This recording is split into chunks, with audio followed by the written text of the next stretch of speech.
Hi there, how are you? I'm going to try this again. I got a new microphone. All right, my name is Paul, and today, let me see, what am I going to talk about today? Let's talk about education. Education is probably one of my most favorite things to talk about. And I've seen in my 77 years, let me think back now, we started 1959. 1959 was the year I quit school. That's right, 2 months into the ninth grade, I said, that's enough, and I quit. And I went to work full time. So you have to understand that my formal education, that means, was 8th grade. Now, during that 8 years of school, I learned a lot. When the first thing they did, they made a big mistake. They taught me how to read. Oh yeah, I love to read. And every day when you're leaving the school and going home or going out for recess or whatever, you pass this little plaque on the side of the hall. And it gave little rules, like don't steal, and don't lie, and all kinds of nice stuff that you learned. All right, that's fine. And every morning, we had a little minute for prayer. And every morning, we said the Pledge of Allegiance to the flag of the United States of America. It makes you proud, it instills pride. So at this young age, actually, I think, and I'm going just by memory here, I think it's ages 5 through about 16, probably more like 5 to 10, that your brain, the human brain, is like a sponge, and it will absorb all kinds of information and remember it. And so the job of the teachers at that time when I was going to school was to instill as much education into those years as they could. And we had 3 subjects that were mandatory. Reading, yeah, oh yeah, you had to read or you were held back. Ah! You mean my buddies go ahead and I gotta stay back and do another year? Yeah, so you better study. And that was the reason that you studied hard. Because if you couldn't pass the test, you're gonna stay back. So reading was in there, and writing. And I don't mean printing. Printing is what you learn when you're in the 1st and 2nd grade, 3rd grade. I'm talking writing, cursive. We had to learn that. And then there's mathematics. Reading, writing, and arithmetic. Mathematics. And I don't understand one bit of this new junk they come out with, but mathematics, the basic math that we learn, multiplication tables, addition tables, division tables, all of this was just instilled into your mind. It was absorbed by the brain. And all of that education on mathematics is used on every bit of any math in the whole history of the human race. There it is. Little things like how to read a ruler, how to cook, cups and half cups and 1/3 cups, and you learned all that. You learned geography. What's the world made up of? What are the continents? What are the countries? These things are important, and you learned them. History.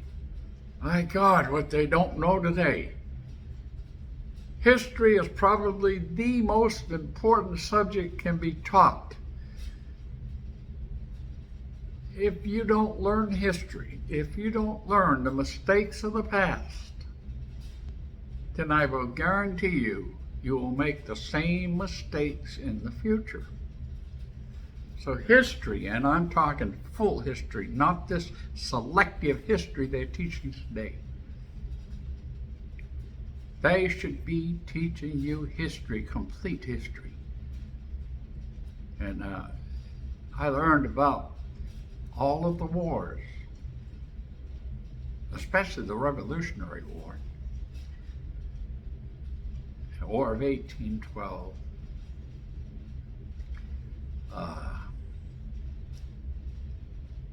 all of them. The Revolutionary War. The Civil War was probably about the most important. No, the Civil War was one of the worst wars. It actually was the worst war that's ever been fought by the United States. That's where father went against father, brother against brother, and brother against father. You understand? It was a terrible, terrible war. Let's hope we never come to it. And I thought, when I got out of the hospital this year, and I started listening, and I started watching, and we're heading towards another civil war. And I pray that never happened. All right? But history's important. And I have seen history repeat itself because they weren't taught. And that's where we're headed. You people better look and learn what the Revolutionary War was about, because we're in the middle of it now. They're not teaching it in school. You know why they don't teach you in school? They want you stupid. Because stupid people are easy to control. And that's what they want to do, is control you. These new generations. I'm not talking of now, I'm talking the last couple generations, where the education gone down to nothing. They wanted you stupid, that's what they got you. So dumb you don't even know what's going on. Let me tell you, that's got to stop.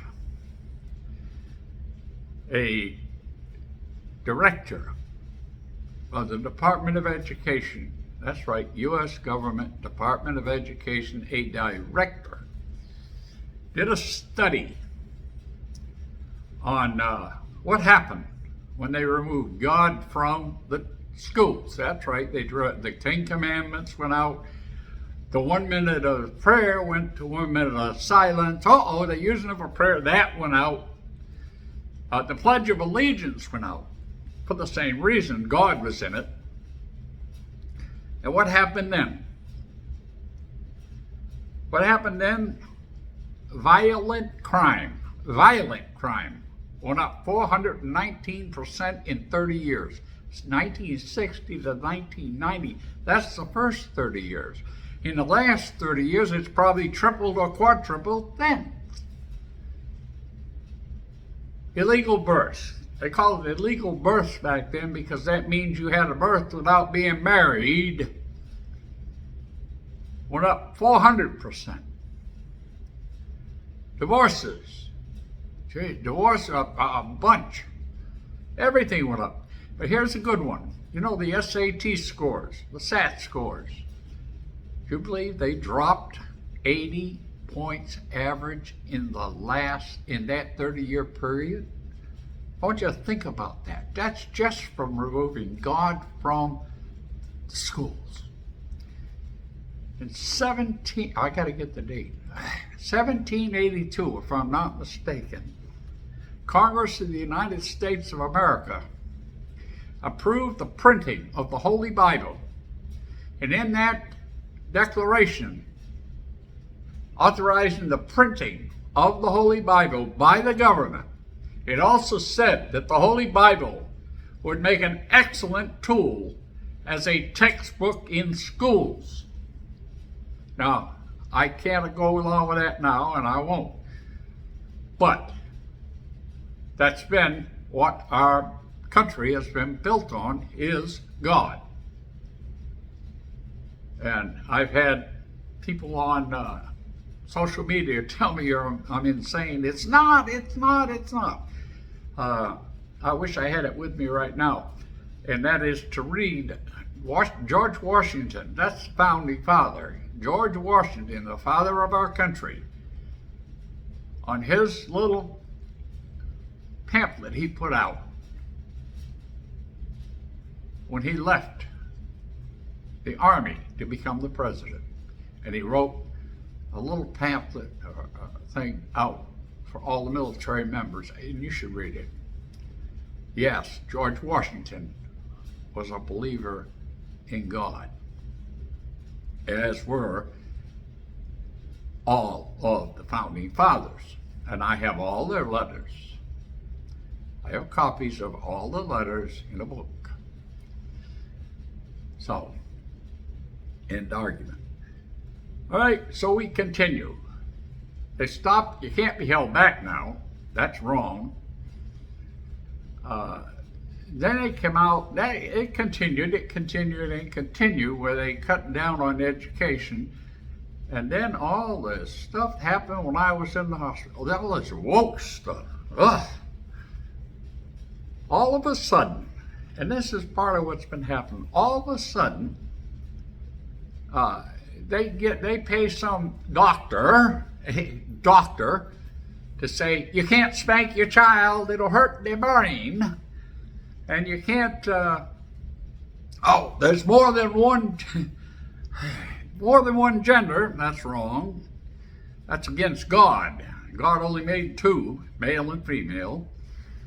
All the rest of this woke stuff is wrong. Every bit of it was wrong. And they paid doctors or scientists to come out and say their things, whatever they wanted them to say. Oh my goodness, how can I, with an 8th grade education, go against what a doctor says, right? Is that what you're thinking? You're thinking that, right? Okay, in 2010, that's 12 years ago, I started walking. The doctors told me in 2002 I'd never walk again. And a small voice in my head says, you'll walk. Mm-hmm. Not here, in the head, you'll walk. Well, he didn't say when, he didn't say jump out of bed and walk. He said, you'll walk. And I tried, and it took me 8 years. 9 years. But I walked into that doctor's office. And because that happened, and because I felt that voice in my head was God, I began studying. And I studied for a long time. For a year I studied hard. And I studied the King James Version of the Bible. And in 2010, I was ordained as a non-denominational pastor with the World Christianship Ministries, which means that I can pastor any Christian church legally. I can also legally marry couples, right? They also awarded me a doctorate of divinity, so yeah, I'm a doctor too. Pretty good for 8th grade education. So I'm telling you now. And today I had an argument online, texting argument about gay marriage, and I said, well, it's wrong. It's against the word, the Holy Bible. And the guy came, who are you to talk about, what if we don't believe? I said, if you don't believe and you want to get married as a gay couple, that's fine. I don't care. But you will reside in the fiery lakes of hell when you pass on. And I, who can marry people legally, would never, ever marry any couple unless it was a man and a woman. All the stuff they're coming out with was for one reason, and that was to divide the country. They wanted us divided because a divided country cannot stand, and they want us to fall. Now, that said, I'm going to end this little talk with one thing, and that's to all of you. And that's right, I don't care what you believe or if you believe. I don't care what your sexual thinking is. None of that matters. Are you human? That's what matters. And if you are, I don't care who you are, if you are, I love you. Because that's what my God told me to do. I love you, everybody. So y'all have a good day. Bye-bye.